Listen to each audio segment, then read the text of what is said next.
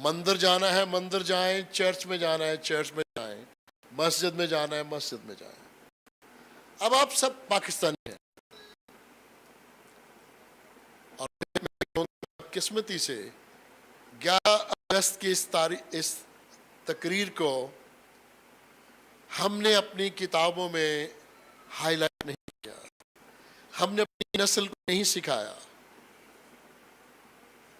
میں جب پہلی دفعہ کوریا میں پڑھنے کے لیے گیا تو مجھے یہ جملہ بڑا عجیب سا لگتا تھا، جب وہ بچے ہمارے ساتھ پڑھتے تھے، کیا کرتے تھے تعارف کرواتے وقت انگریزی میں یا کورین میں کہ تمہیں پتہ ہے ہم کورین ہیں، تو ہم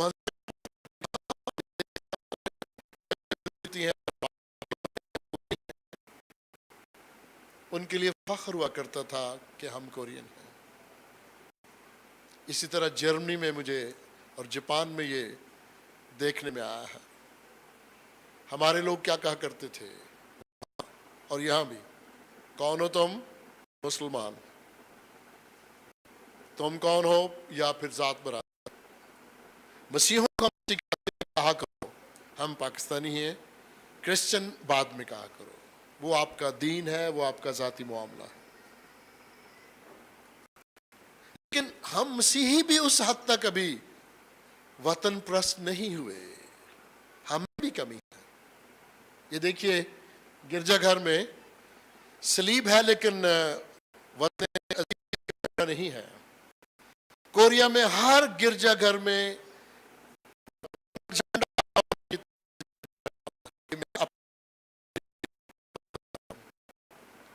ہمارے بڑوں نے ہمیں نہیں سکھایا۔ یوم آزادی کے سلسلہ میں اس چرچ کے بیٹھے تھے تو میں بات کر رہا تھا کہ آئندہ چرچ میں ملک پاکستان کا جھنڈا ہونا چاہیے، وہ ریاست کا جھنڈا ہے، وہ ہماری پہچان ہے۔ عزیزو، خدا نہ کرے کہ ہمارے ملک پر حملہ کرے تو میزائل یا بمب وہ تو نہیں دیکھتا کہ یہ مسلم ہے یا یہ کرسچن ہے، اور ہم ان مسیح پر فخر کرتے ہیں۔ وہ مسیحوں کے بھی ہیرو ہیں، وہ پاکستان کے بھی ہیرو ہیں، جنہوں نے 1965 کی جنگ میں اور 1971 کی جنگ میں اور اس کے بعد بھی قربانیاں دی۔ اور میں 1810 سے لے کر آج تک، اور خاص طور پر 1970 تک برصغیر میں، ہندوستان پاکستان میں مسیحی مشنریوں کے وسیلہ، اس مسیحی جذبہ کے وسیلہ، محبت کے، انسانیت سے محبت کے وسیلہ، تعلیم جیسے زیور سے جاہل لوگوں کو نوازا گیا، ماڈرن میڈیسن دوائیاں خطہ کے لوگوں کو دی گئیں۔ اسی صدی میں عزیزو، پچھلی صدی کے کئی دہائیوں میں مدر ٹریسا اور دوسری ہماری بہنوں سے بھی میں مدر ہی کہوں گا،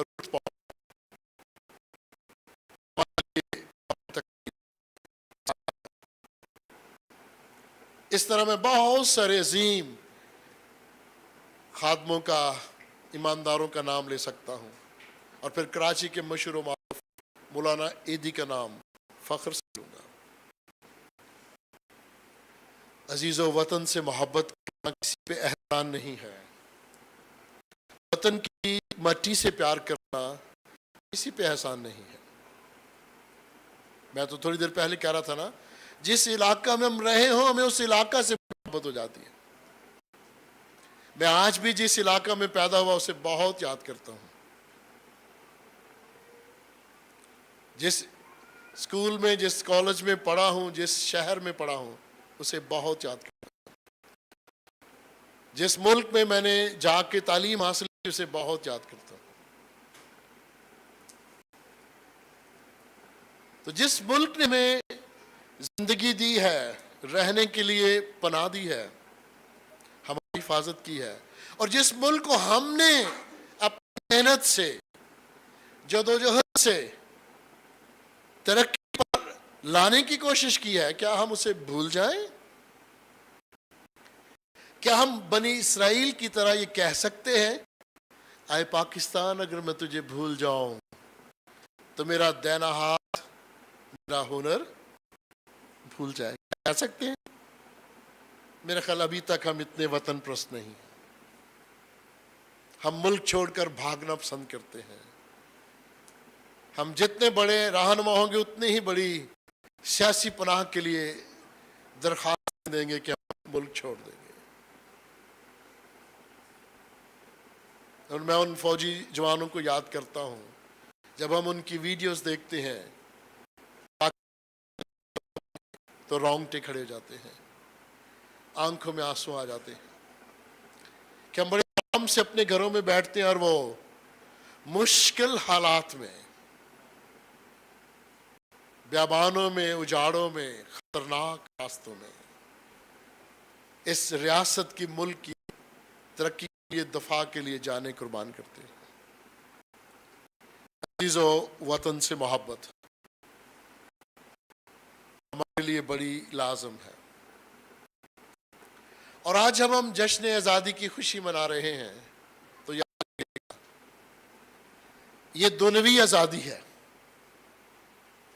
اس سے بڑھ کر ایک اور آزادی ہے۔ اس آزادی کا نام بھلا کیا ہے؟ گناہوں سے آزادی۔ خداوند یسوع المسیح نے ہمیں یہ سکھایا ہے کہ مسیح نے تمہیں آزاد کیا ہے، کوہ کلوری پر ابلیس کو شکست دی ہے، مسیح نے تمہیں آزاد کیا ہے، پس دوبارہ غلامی کے جوے میں نہ جتو، دوبارہ گناہ کے جوے میں نہ جتو۔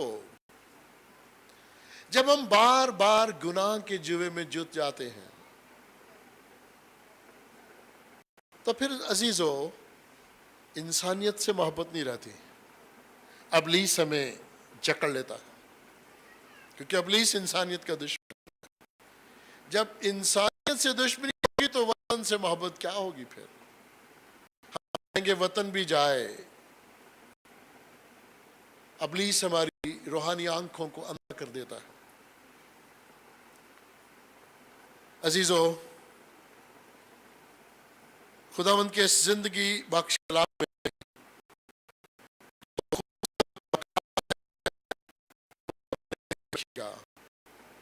اور زبور 137 کو جب بھی آپ پڑھیں،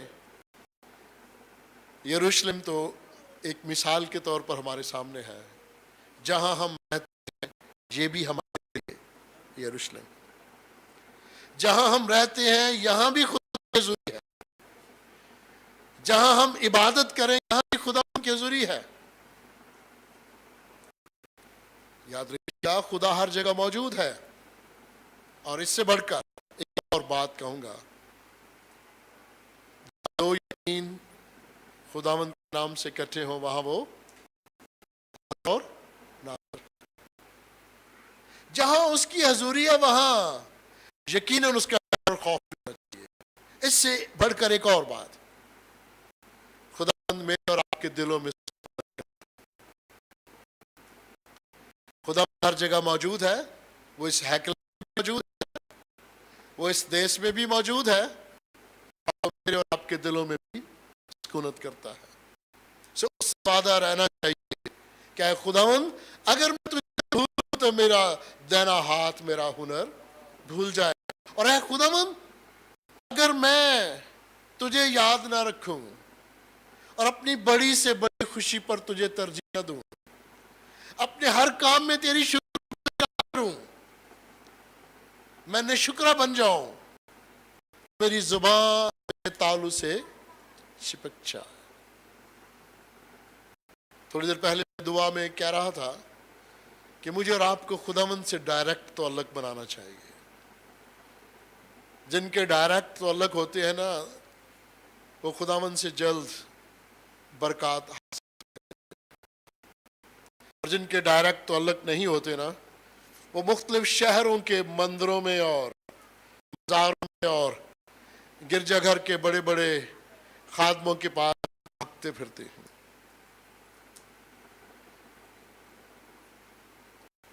بنی اسرائیل کے چھوٹے چھوٹے بچوں کو بھی بچپن ہی سے سکھایا جاتا تھا وہ شریعت کو زبانی یاد کر لیں۔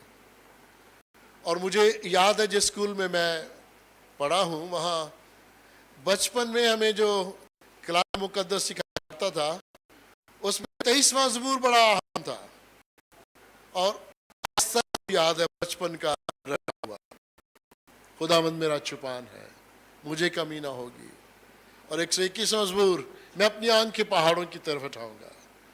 کیوں یہ سکھاتے جاتے تھے؟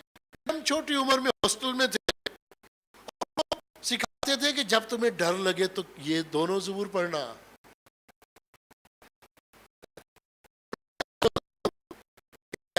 منتر انہوں نے ہمیں سکھا دیا۔ آج کل پتہ نہیں لوگ کیا بڑ بڑ کرتے ہیں پیروں فقیروں کے پاس جاتے ہیں۔ ہمارا جنتر منتر بڑا ہی صاف تھا، خداوند میرا چھپان ہے، مجھے کمی نہ ہوگی۔ اور کی انجیل میں بڑا ہی پیارا جملہ ہے، آیت ہے، خداوند یسوع مسیح کا فرمان ہے کہ باپ جو بھیڑیں تو نے میرے سپرد کی تھیں میں نے کسی کو ضائع نہیں ہونے دیا، میں ہمیشہ کی زندگی میرے ساتھ رکھوں گا۔ اور یونان کی انجیل میں ہی لکھا ہے تمہارا دل نہ گھبرائے، تم خداوند پر ایمان رکھو، مجھ پر بھی رکھو، میرے باپ کے گھر میں بہت سے مکان ہے۔ ہم جو خداوند کی بھیڑیں کہلاتے ہیں ہم نہیں ڈریں گے۔ جسم کو ہلاک کرتے ہیں ان سے نہ ڈرو، ان سے ڈرو جو روح اور جسم دونوں کو ہلاک کر سکتا ہے۔ عزیزو، خداوند کے اس زندگی بخش کلام میں جب میں نے مثال دی ہے بنی اسرائیل کی، میں نے مثال دی ہے قوم پرست ممالک کی، تو آئیں آج ہم بھی عہد کریں کہ ہم نے اس دیش میں وفاداری کے ساتھ زندگی بسر کرنی ہے۔ اور ایک دوسرا مضمون ہے 37واں زبور ہے، یہ اس کی خوبصورت آیت کیا ہے؟ 3، 4 اور 5 ہے، اور یوں لکھا ہے خداوند پر توکل کر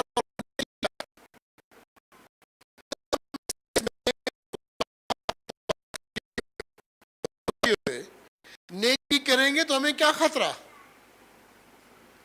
بدکار کو خطرہ رہتا ہے، نیک آدمی کو خطرہ نہیں رہتا۔ جو چور نہیں ہے، جو جھوٹا نہیں ہے، اسے کیا خطرہ؟ اور اگر وہ پکڑا بھی جاتا ہے کسی وجہ سے تو خدا اسے چھڑاتا بھی ہے۔ خداوند پر توکل کر، ڈائریکٹلی توکل کر، ایمان رکھ اور نیکی کر،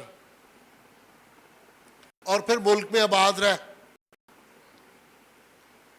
خدا پر توکل رکھنے سے، نیکی کرنے سے، اچھے چال چلن سے جب ہم ملک میں آباد رہیں گے اور ملک کی وفاداری کریں گے، ملک سے وفادار رہیں گے، تو ہم اچھی پرورش پائیں گے، ملک ہماری پرورش کرے گا۔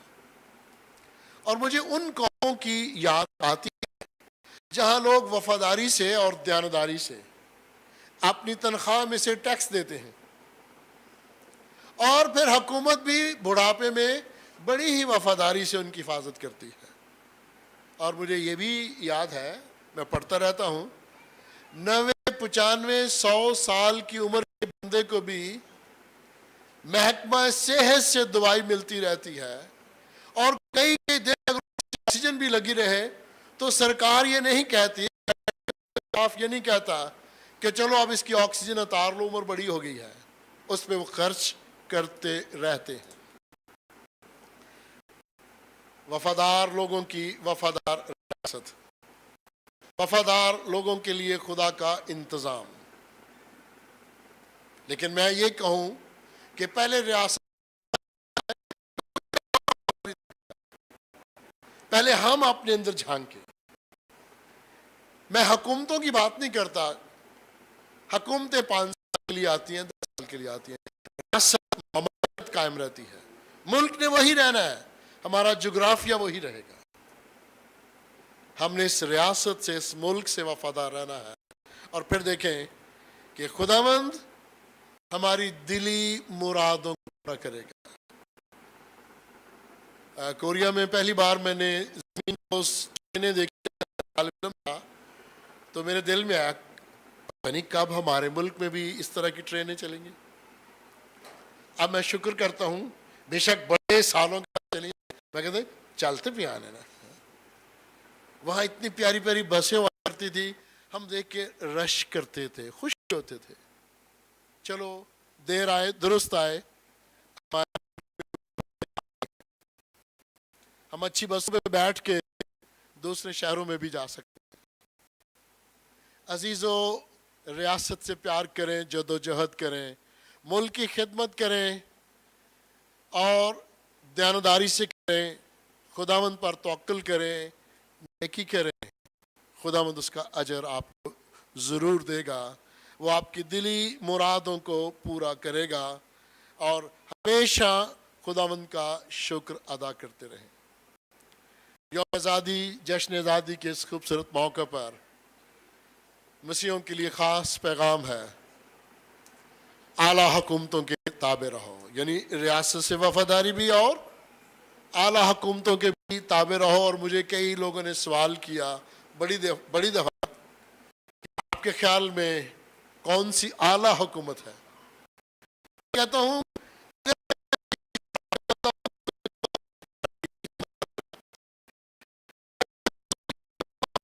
مسلم لیگ کی اعلیٰ حکومت ہے، یا اگر میں تحریک انصاف کا ممبر ہوں تو کہوں گا ان کی حکومت اعلیٰ ہے.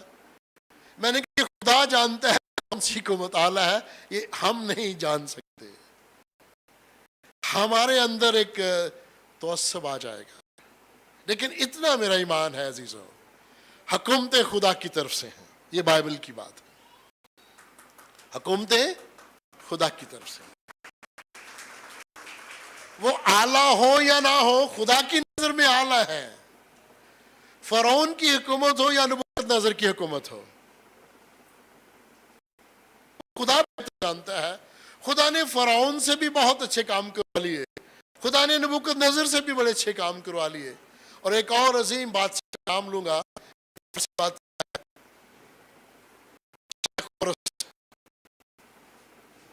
اور آپ اس کو کہتے ہیں یہ ممسوح ہے خدا کا. سنے کبھی آپ نے یہ لفظ؟ اور پھر ہم ایک اور لفظ بڑا استعمال کرتے ہیں، تیل پانی گرجا گھروں میں لاتے ہیں، کہتے ہیں جی اس کو مسح کر دو، ہے کہ نہیں؟ مسح کرتے ہیں خادموں کو، بچوں کو، بڑوں کو، ڈیکنز کو، ایلڈرز کو، پاسمانوں کو مسح کرواتے ہیں اور پھر کہتے ہیں یہ ممسوح ہے. ایسے ہی ہے نا؟ خورس بادشاہ تو فارسی تھا، وہ تو عبرانی نہیں تھا، یہودی نہیں تھا، اور خدا کا فرمان کیا تھا؟ یہ میرا ممسوح ہے. تو میں اور آپ کون ہوئے؟ یہ خدا بہتر جانتا ہے کون اعلیٰ ہے، کنہیں حکومت دینی ہے کنہیں نہیں دینی. وہ برائی سے بھی اچھائی پیدا کر لیتا ہے. ہمیں یہی فرمان ہے، ہم جہاں رہتے اس حکومت کے لیے بھی دعا مانگو، اور خدا تمہارے غموں میں، پریشانیوں میں بھی تمہیں خوشی عطا کرے گا. خدا ہماری مشکلات کو جانتا ہے. میں یہ نہیں کہوں گا کہ اقلیتیں بڑی ہی خوش اور بڑی ہی خوشحال ہیں، کبھی نہیں کہوں گا. یہ اقلیتوں کے مسائل میں ہیں. یہ ملک اقلیتوں کے نام پر لیا گیا تھا. مسلم سب سے بڑی اقلیت ہے، پھر ہندو، سکھ اور مسیحی، یہ اقلیت تھے اس دیش میں. پھر چھوٹے چھوٹے اور مذاہب تھے جنہوں نے پاکستان میں رہنے کا ارادہ کیا تھا. لیکن بات یہ ہے، ہم جس حالت میں بھی ہیں خداوند کا شکر ادا کریں. خدا وقت مقررہ پر، میرے ساتھ میں خدا وقت مقررہ پر ہمیں سر بلند کرے گا.